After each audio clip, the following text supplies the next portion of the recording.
ഓർത്തുകൊണ്ട് നന്ദി പറയണം. ഞാൻ അതായത് എപ്പോഴും എൻ്റെ പ്രശ്നം വെച്ചാൽ ഞാൻ സെമിനാരി പഠിക്കുന്ന കാലത്ത് 2 മാസമൊക്കെ രാത്രി കിടന്ന് കരയുമായിരുന്നു. 2 മാസം. അതിൻ്റെ കാര്യം വെച്ചാൽ എനിക്ക് എൻ്റെ അപ്പൻ, ഞാൻ 10ാം ക്ലാസ്സിൽ പഠിക്കുമ്പോഴാണ് മരിച്ചു പോയത്. അപ്പോൾ എനിക്ക് വേണ്ടി ആ 10ാം ക്ലാസ്സിൽ പിരിയണ സമയത്ത്, മോഡൽ എക്സാം സമയത്ത് ഓട്ടോഗ്രാഫ് വാങ്ങിക്കണം. അപ്പം അപ്പൻ ഭയങ്കര കൃഷിക്കാരനാണ്. അപ്പോൾ തന്നെത്താൻ തന്നെ ഒരു കൊല വെട്ടിയെടുത്ത് തോളെ വെച്ചുകൊണ്ട് കടയിൽ പോയി അത് കൊടുത്തിട്ട് എനിക്ക് ഓട്ടോഗ്രാഫ് മേടിച്ചുകൊണ്ട് വന്ന്, അതെനിക്ക് ഓർത്ത് ചിന്തിക്കാൻ സഹിക്കാൻ പറ്റുന്നില്ല. ആ അപ്പനാണ് 10ാം ക്ലാസ്സിലെ പരീക്ഷയ്ക്ക് മരിച്ചു പോയത്. അപ്പോഴും എനിക്ക് നോബടി, ഞാൻ ഒറ്റയ്ക്കൊരു കളസം കൊടുത്താണ് സെമിനാരിൽ പോയി ചേരണത്. അപ്പം അതുകൊണ്ട് അപ്പനെക്കുറിച്ച് ഓർക്കുമ്പോൾ എനിക്ക് സഹിക്കാനാവാത്ത വേദന വരും എപ്പോഴും.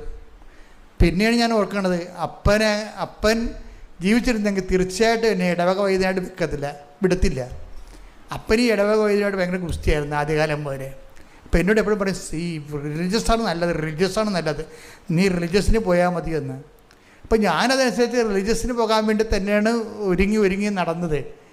പക്ഷെ കർത്താവ് പറഞ്ഞത് ഈ രൂപത ജീവിക്കണതും റിലീജിയസ് തന്നെയാണ്. നമ്മൾ എവിടെ ആയിരിക്കുന്നു എന്നല്ല പ്രശ്നം, നമ്മൾ എന്തായിരിക്കുന്നു എന്നുള്ളതാണ് പ്രശ്നം. സ്ഥലത്തിനല്ല പ്രശ്നം, സംവിധാനത്തിനല്ല പ്രശ്നം. ഏത് സംവിധാനത്തിൽ പോയാലും ദൈവത്തിൻ്റെ ഹിതം, ദൈവത്തിനൊരു ധാരണയുണ്ട് നമ്മളെക്കുറിച്ച്. അപ്പോഴെന്നാ പറ്റിയത്, ഇപ്പോഴേക്ക് തോന്നുന്നത് എന്താണ്, അപ്പൻ വലിയ കിടപ്പൊന്നുമില്ലാതെ നേരത്തെ കർത്താവിൻ്റെയൊക്കെ പോയില്ലേ.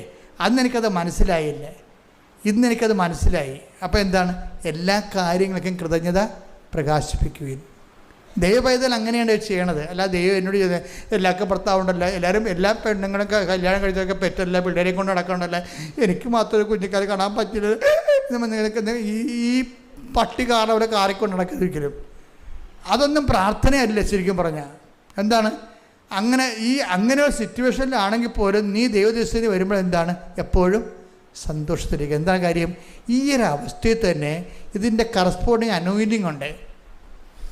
ഈ ഒരു അവസ്ഥയിൽ ഇപ്പം നിനക്ക് മക്കളില്ല, അത് വിചാരിച്ചോ, മക്കളെ കിട്ടുമായിരിക്കും, ചിലപ്പോൾ കിട്ടത്തില്ല. പക്ഷേ ഇവിടുത്തെ എന്ന് പറയുമ്പോൾ മാക്സിമം ഈ 90% കിട്ടണ കേസേ ഇവിടെ ഉള്ളൂ, കിട്ടാത്ത കേസ് അപൂർവമാണ്.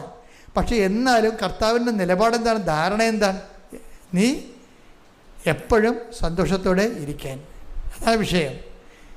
ആ പഴയ കാലങ്ങൾ ഓർത്തിട്ട് അയ്യോ ഞാനന്ന് പറഞ്ഞതാണ്, എന്നൊക്കെ കാനഡയിൽ വിടാൻ പറഞ്ഞതാണ്, ഞാനിപ്പോൾ എവിടെ ഇരിക്കേണ്ടതാണ് എന്ന് പറഞ്ഞുകൊണ്ട് എപ്പോഴും ചത്തുപോയ അപ്പനെയും അമ്മേനെ മുഴുവൻ ആയിക്കൊണ്ട് നടക്കണ കുറേ തലതെറിച്ച പിശാചുക്കളുണ്ട്. ആ ചാപ്റ്ററെല്ലാം ക്ലോസ് ചെയ്യണം. കഴിഞ്ഞ കാലങ്ങളിൽ സംഭവിച്ച വിഷയങ്ങൾ എൻ്റെ കർത്താവ്